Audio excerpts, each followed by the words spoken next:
India imeendelea kuonyesha uwezo wake mkubwa wa kijeshi kupitia mazoezi ya pamoja ya angani pamoja na ardhini yaliyopewa jina la Marujwala na Tree Service Exercise Trishul yaliyofanyika wiki hii katika maeneo ya jangwani ya Rajasthan na katika vituo maalum vya kijeshi vya nchi hiyo. Mazoezi hayo yaliyoshirikisha jeshi la nchi yaani Indian Army, jeshi la anga Indian Air Force na pia jeshi la majini yaani Indian Navy yamekuwa sehemu ya juhudi za India kuimarisha uratibu na uwezo wa kufanya operesheni za pamoja katika mazingira magumu. Kwa mujibu wa taarifa za kijeshi zilizotolewa na Wizara ya Ulinzi ya India, mazoezi ya Marujwala yalijikita katika mbinu za vita za anga na ardhini, yakihusisha ndege za kivita aina ya Sukhoi Su-30 MKI na Rafale na Mi-17 helicopters pamoja na mizinga, magari ya kivita na wanajeshi maalumu wa ardhini yaani paratroopers.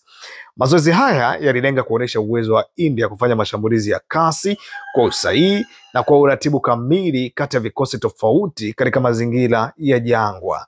Kwa upande mwingine, exercise Trishul yaani mshale wa Mungu ilikuwa ni mazoezi ya vikosi vyote vitatu vya ulinzi wa India yaani Tree Service, jeshi la nchi, jeshi la anga na jeshi la majini, yakilenga kujaribu uwezo wa mawasiliano, ulinzi wa anga na upigaji wa malengo ya mbali kwa kutumia teknolojia ya kisasa zaidi. Taarifa rasmi inasema mazoezi haya yanalenga kuimarisha uwezo wa jeshi katika operesheni za pamoja, kutathmini mfumo wa mawasiliano wa wakati halisi na kuongeza ufanisi wa ulinzi wa taifa lenye tishio dhidi ya lolote,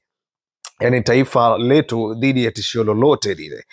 Vyombo vya habari vya ndani vimeeleza mazoezi hayo kama onyesho la nguvu za anga la kihistoria, yakionyesha jinsi India inavyoendelea kuboresha teknolojia zake za kijeshi na kujiandaa kukabiliana na changamoto za usalama katika kanda ama ukanda wa Asia. Video zilizosambazwa na jeshi la anga zinaonyesha ndege zikipaa kwa kasi, makombora yakifyatuliwa kwa usahihi mkubwa na wanajeshi wa ardhini wakishuka kwa maparachuti kwa uratibu wa hali ya juu, jambo lililovutia watazamaji na wachambuzi wa kijeshi kote duniani. Wachambuzi wanasema kuwa mazoezi haya ni ujumbe wa wazi wa nguvu na utayari wa India, hasa katika kipindi ambacho ukanda wa Asia Kusini unakabiliwa na misuguano ya kijeshi na kisiasa. India ikiwa taifa lenye nguvu ya kijeshi linalokuwa kwa kasi, limekuwa likiongeza bajeti yake ya ulinzi na kufanya mazoezi mara kwa mara ili kuimarisha hadhi yake kwa nguvu ya kijeshi ya kikanda. Kwa mujibu wa ripoti ya The Hindu na Press Trust of India yaani PTI,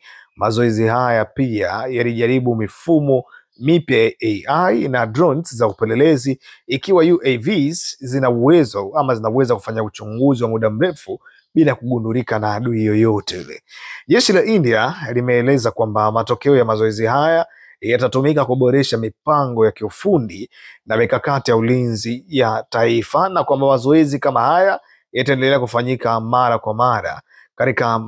maeneo mbalimbali ya nchi hiyo.